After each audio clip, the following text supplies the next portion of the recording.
Fala pessoal, papo reto hoje é em clima de breaking news.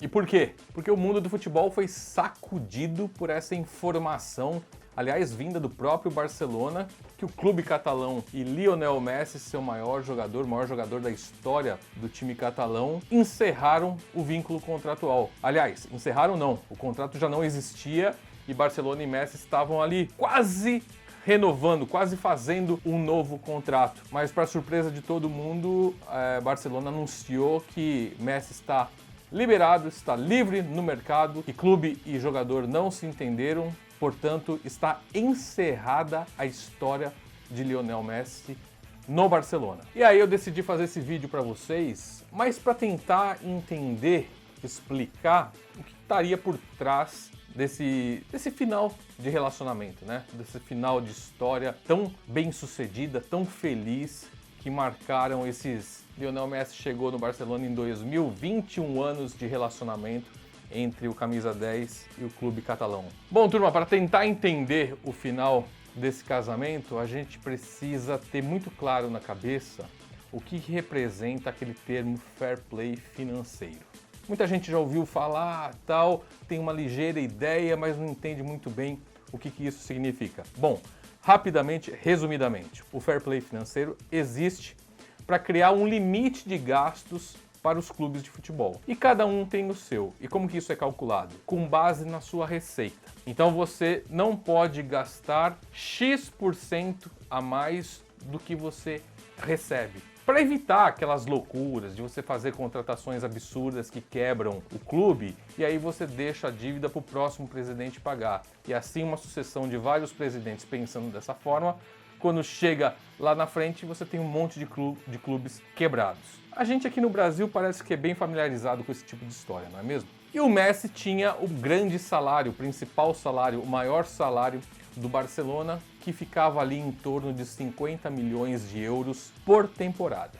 E esses 50 milhões de euros cabiam, eles se enquadravam nesse limite de gastos que o Barcelona tem. Porém, depois de algumas confusões que tomaram conta do clube catalão, vocês lembram que alguns presidentes tiveram que ser afastados, aquele caso do Sandro Russell. Enfim, o bastidor do Barcelona pegou fogo aí nos últimos anos, o time não rendeu nas últimas temporadas, o momento do Barcelona não é legal. E para piorar, vazou um documento não sei se foi o contrato inteiro ou parte do contrato do Messi, que revelava e que revela que o salário do Messi vai muito além dos 50 milhões de euros declarados. É mais do que o dobro, chega a bater 120 milhões. E aí qual que é o problema? Se 50 milhões estavam de acordo com o fair play financeiro, atendiam aos limites impostos, os 120 estouravam completamente. E o que o Barcelona alegou para justificar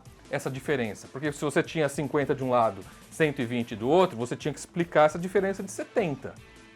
E para não colocar como salário, ou seja, para não estourar o fair play financeiro, o Barcelona alegou que eram bônus, remunerações de outros serviços que o Messi presta ao clube, além de ser jogador de futebol.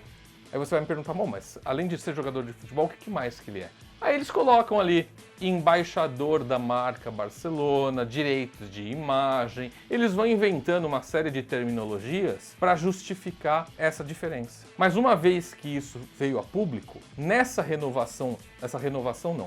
novo contrato do Messi, como todo mundo está de olho ali, as autoridades estão de olho, a UEFA está de olho, a FIFA está de olho, o Barcelona não podia dar esse migué.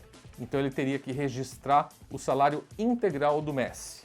Então vamos supor, seria até maior, mas você não ia renovar por um valor menor. Mas vamos supor que se mantivessem os 120 milhões de euros. Com esse valor, o Barcelona ficaria impossibilitado de contratar reforços, pois boa parte da sua folha salarial, da sua capacidade de investimento, estaria comprometida com o Messi. E qual que era o principal pedido do Messi, depois do salário, para fazer um novo contrato com o Barcelona? Reforços. Jogadores de peso, de alta técnica, de alta qualidade. Por quê? Porque o Messi não queria ter uma temporada como foi a última, onde o Barcelona foi apenas um coadjuvante. O Messi não quer encerrar, ele não quer a reta final da carreira dele tão para baixo assim. Então ele exigiu que o Barcelona contratasse nomes fortes, como contratou, por exemplo, o parceiro do Messi ali, o Agüero, o argentino. Só que o Barcelona virou para ele e falou assim: Leonel, sinto muito, meu amigo, eu vou ter que declarar o seu salário inteiro. E uma vez que eu vou ter que comprometer 120, 130, 150, sei lá quantos milhões de euros com você, eu não tenho dinheiro para contratar os jogadores que você quer. Porque aí eu vou estourar o meu fair play financeiro e vou ser punido por isso. Então, nesse contexto de dificuldade de investimento, de não conseguir montar o time forte que o Messi gostaria para marcar esse final de carreira dele, acabou resultando nesse rompimento, nesse afastamento de Messi e Barcelona.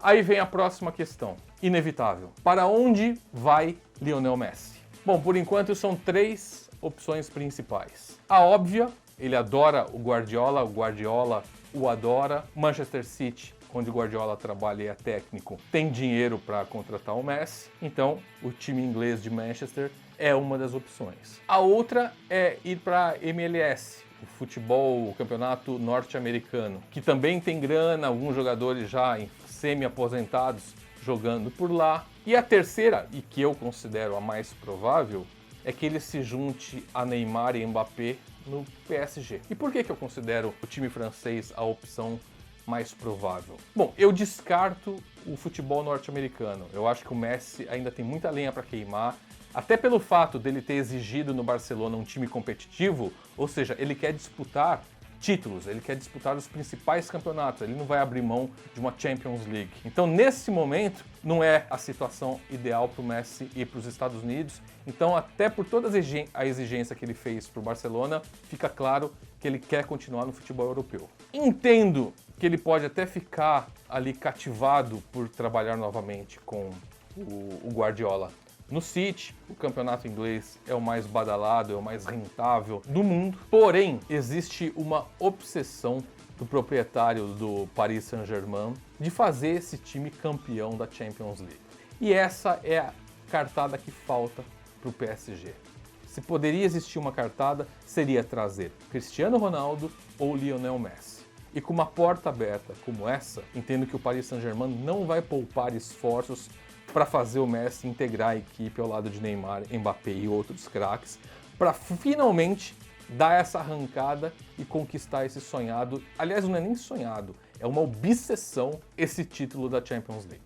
E vocês, o que vocês pensam sobre isso? Deixa aqui no comentário pra gente as reflexões, as opiniões de vocês sobre essa situação, ok? E outra coisa, se a gente conseguiu trazer alguma informação, alguma reflexão interessante para vocês, por favor, se inscrevam aqui no canal, deixem um like pra gente. Como eu disse, qualquer opinião que vocês tenham sobre esse tema ou sugestões para o canal, aproveitem o espaço de comentários. Mais uma vez, obrigado pela companhia e até o próximo Papo Reto.